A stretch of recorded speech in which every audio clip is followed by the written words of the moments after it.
Okay, so let's talk a little how-to on feedback. I'm gonna give you 4 steps here. And look, I wouldn't say these are completely my own. They come from the Manager Tools folks that you've heard me talk about, The Effective Manager by Mark Wertzman, and also the Center for Creative Leadership. I've got some ideas from them and kind of put them together here.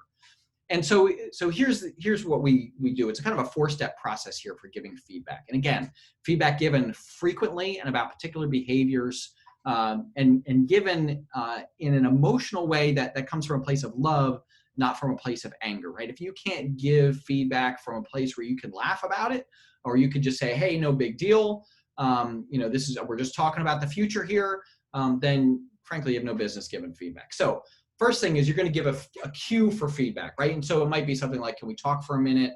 Can I give you some feedback is one that you might be able to give, or it can be just like, hey, let's talk. Right? Something that cues the person's brain into, okay, we are going to have a performance discussion. It just helps them to feel the information better, to understand it better, and to pay attention to it. The next thing you do is you detail the actual behavior, right? And Center for Creative Leadership would say, here's also a place where you talk about when and where it took place, right? What was the context at the meeting this morning, yesterday when I talked to you, or when you turned this in, or whatever else. But particularly, you need to talk about the behavior itself. When you do X, when you are late to formation, when you're on time to formation, when you show up with shined shoes, when you turn in this product on time that I asked you to, when you make progress towards a goal, when you say that you're going to go running 3 times a week, and then I find out that you did go running 3 times a week, right? These are all behaviors. And so if you think of it with that phraseology, when you did X, and then the next step is to describe the impact.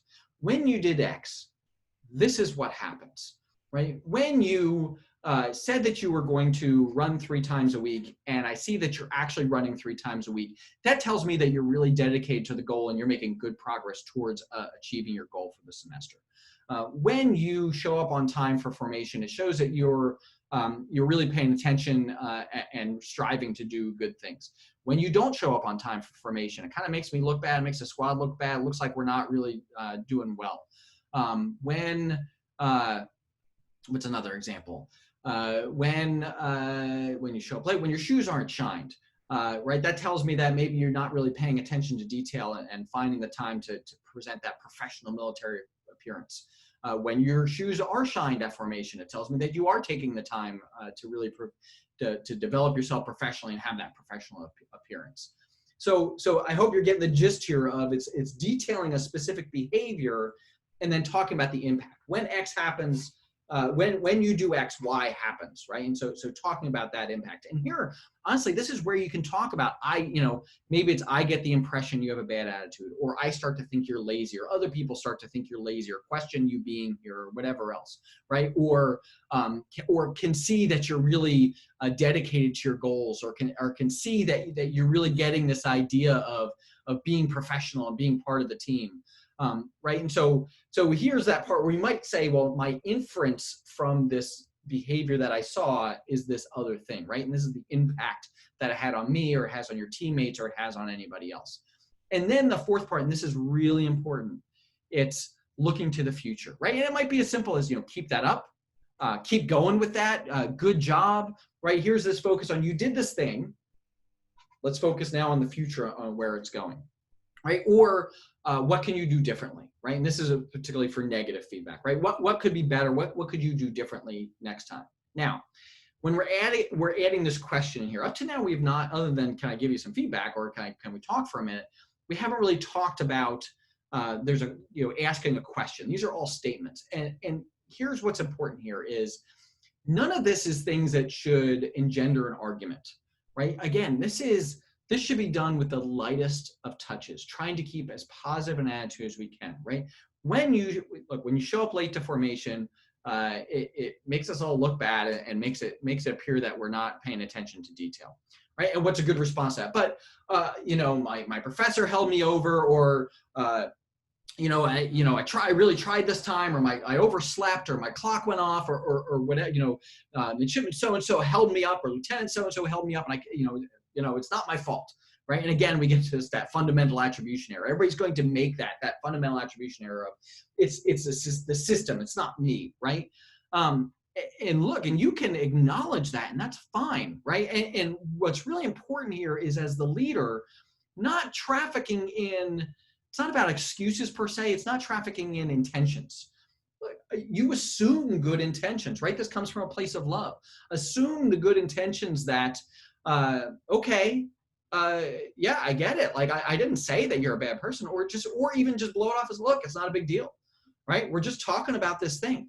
And this again gets to the idea of frequency. If you give feedback on a regular basis, then feedback's not a big deal. If you only give feedback when someone screws up, or only like once a week, or just when you do your performance evals at the end of the year, feedback's a big deal. But if feedback's not a big deal because you're giving it all the time, then it's okay. Yeah, you were late. I get it. It's fine. I understand your reasoning. I get that. And what can you do differently, right? Because it doesn't change the behavior that you're trying to change. So the question here is what can be done differently? Oh, maybe I could, make sure that I talk to my prof about getting out of here on time, or maybe I could have texted you to let you know I was going to be late.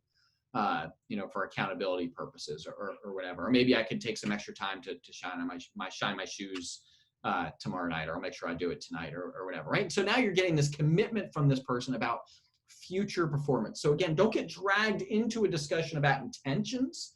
Don't get dragged into a discussion about all the reasons why. And not that you shouldn't acknowledge them, or tell the person they're wrong, whatever. It's about past performance. I can't change the past. There's nothing I can do to change the past. Let's talk about the future, how we can do better in the future, right? And this is where feedback really comes in as a way in which we can help someone to perform better. So that's the 4-step process to giving feedback. It's giving that initial cue, and then the important parts, the meat of it, detailing the behavior in black and white behavioral terms, describing the impact, right? And these can be personal inferences. It can just be, impacts on the team, on you as a person, on them. And then really important here, looking to the future. And when you deliver this, you deliver it certainly privately, although you don't have to like sit behind your desk and, anything that will help lighten it. So it's not about, let's write a memo and talk about this feedback, or let's sit down and talk in my desk. It can be done just walking down the hall. Privately, so you're not shouting it from the rooftops, but, just walking down the P-way, or, on the way back from lunch, or, hey, can we talk for a second, right? And so it's a private conversation, but it's not so much that it adds heaviness to it. It's done quickly, it's done frequently, it's done with a light touch, with a smile, this is no big deal, we're just letting you know, right? When it becomes a big deal, that's when we're doing counseling, that's when we're getting to higher levels here. Right now, we're just talking about having a performance conversation, giving someone some guidance on, hey, when you did this thing, it was great, let's keep that up. Or, hey, when you did this thing, it had this negative impact, let's talk about how it can be better next time. That's what feedback's all about. Hopefully this helps you to give better feedback yourself.